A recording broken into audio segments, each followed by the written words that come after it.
แม่นละตี้วันนี้เข้าละพี่น้องเอ้ยเข้าสู้บ่อนที่ว่าอาหารแคมทางที่ว่าตลาดกลางคืนสีหอมตลาดกลางคืนสีหอมมาสักน้องเอ้ยบุญงามแจ้งเลยครับมันอยู่ไทยนี่มันข้าวสารตัวถนนข้าวสารเนาะถนนข้าวสารอยู่ไทยนะทางนั้นเลยแต่ว่าอยู่ลาวแหละเพิ่นเอิ้นว่าจังได๋ก็ถนนสีหอมเนาะตลาดสีหอมแต่ว่าสุดยอดแล้วนักท่องเที่ยวส่วนหลายเพิ่นจะนิยมเข้ามากินอาหารอยู่อันบ่อนนี้พี่น้องเอ้ย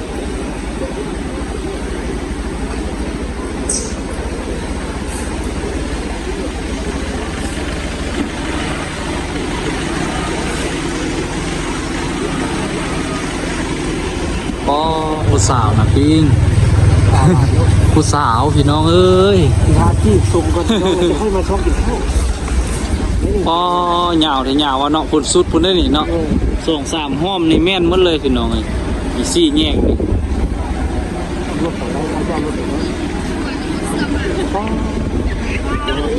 คนก็บักหลายๆพี่น้องเอ้ย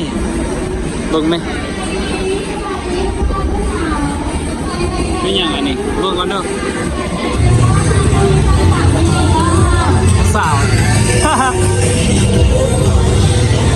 โอ้นี่นะอีกทุกอาหารบ่อะไรเพราะว่าสิเป็นต่างประเทศกับสลายกับพี่น้องเอ้ยเต็มมากแต่ว่านักท่องเที่ยวแล้วก็คนลาวสลายกับเพิ่นก็มาในนี้พี่น้องเอ้ยเรากินข้าวกินน้ำเอาเบิ่งฝากนี้มึงดูเบิ่งฝากนี้เบิ่งพี่น้องเอ้ย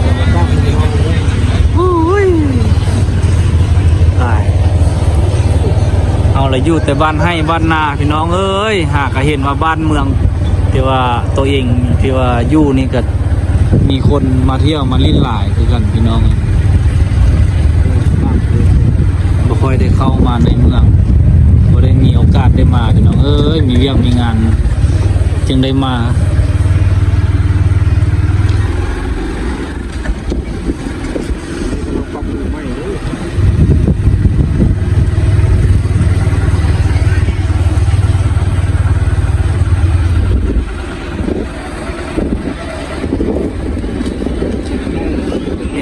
นี่ดิ้งนี่เหมาะแล้วนี่นะนี่โต๊ะกำลังว่างอยู่นี่นี่ไว้นี่ก็ได้ตัวรถเข้าไปนี่ก็ได้นี่นะเห็นแล้วพี่น้องเอ้ยหาน่าจะกินข้าวอยู่นี่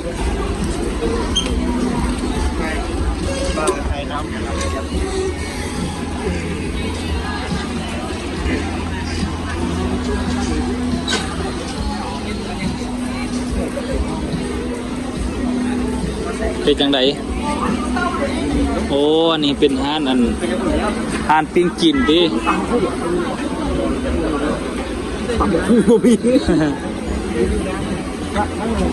โอ้เข้าไปฝากคนพี่น้องเลย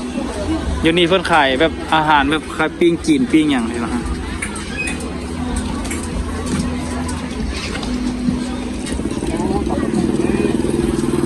เข้าไปในบอกเอาซอกบนไว้รถนะนั่นน่ะรถน่ะ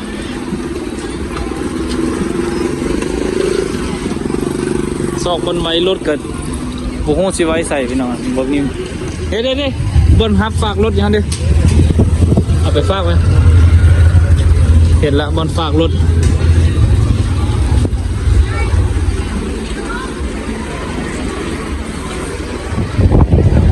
ไปเข้าไปเลยแม่นบ่ล่ะแม่นบ่แม่นแล้วเขาเป็นไงฮะ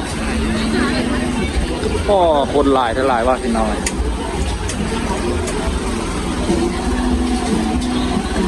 กินอาหารเริ่มมันเตะดังแล้วพี่น้องกินอาหารเริ่มเตะดังแล้วเริ่มหิวข้าวแห้งเก่าแล้ว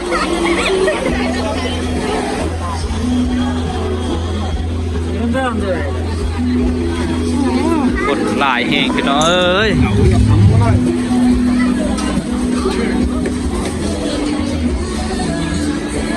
นี้จะเป็นโซนทหารอาเลพี่น้อยมีมดมีกุ้งตัวใหญ่ๆป้อยพี่น้องเอ้ยอยากกินเด้อยากซิมบ้างเลยรสชาติเนี่ยอันนี้จะเป็นปูอันนี้โบแมนปูนาติอันนี้นะปลาเอกใส่เหงืองามงามน่าจะเป็นบุฟเฟ่พี่น้องเอ้ยอาหารนี้นะน่าจะเป็นอาหารบุฟเฟ่เด้อพี่น้องเลยเนี่ยแต่ว่าโคตรลายแหงนี่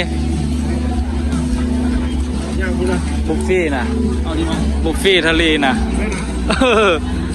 โอ้ยบุฟเฟ่ทะเลพูนมีหมดทุกอย่างอ๋อหุ่นนี่กินได้ตามใจราคาเพียง250,000 กีบต่อคนแล้วนะ13แล้วล่ะ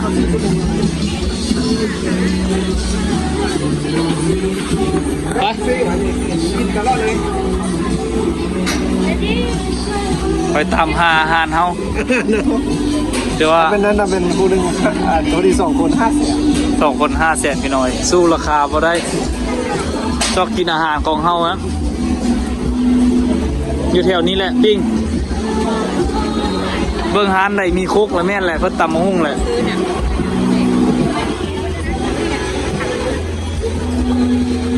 เข้าไปในบ้างบ่ย่างเข้าไปในบ่ห้อมนั่นบ่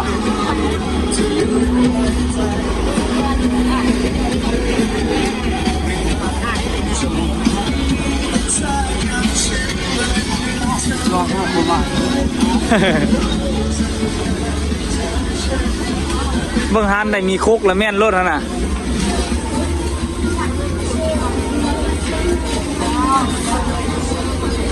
ผู้บ่าวผู้สาวกันหลายพี่น้องอ่ะ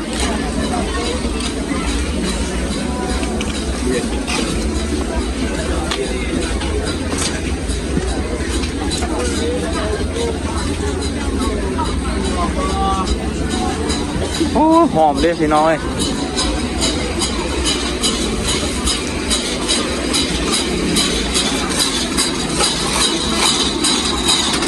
เป็นเห็ดให้มันเย็นพี่น้อง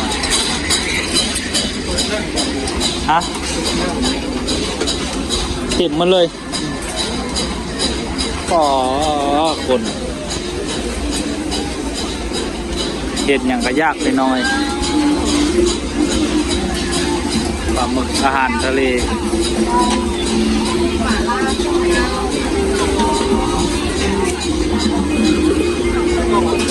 อ่ะ เป็นไงวะยักษ์มีโต๊ะนั่งยักษ์มีบนนั่งทางนั้นเหรอ อ๋อไปบ่มีบ่อนนั่งพี่น้องไอ้แถวนี้มีแต่ซื้อไปกินอยู่บ่อนอื่นแต่ว่าซอกบ่อนนั่งได้ก็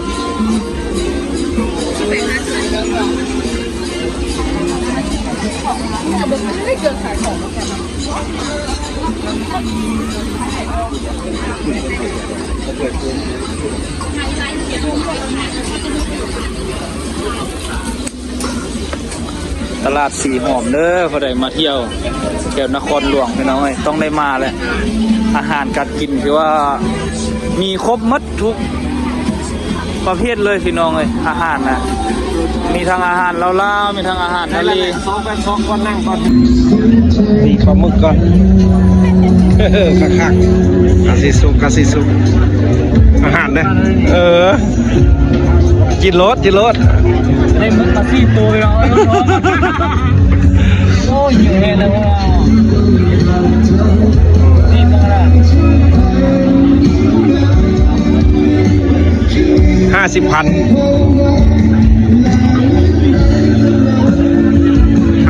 กินได้บอนนั่งแล้ว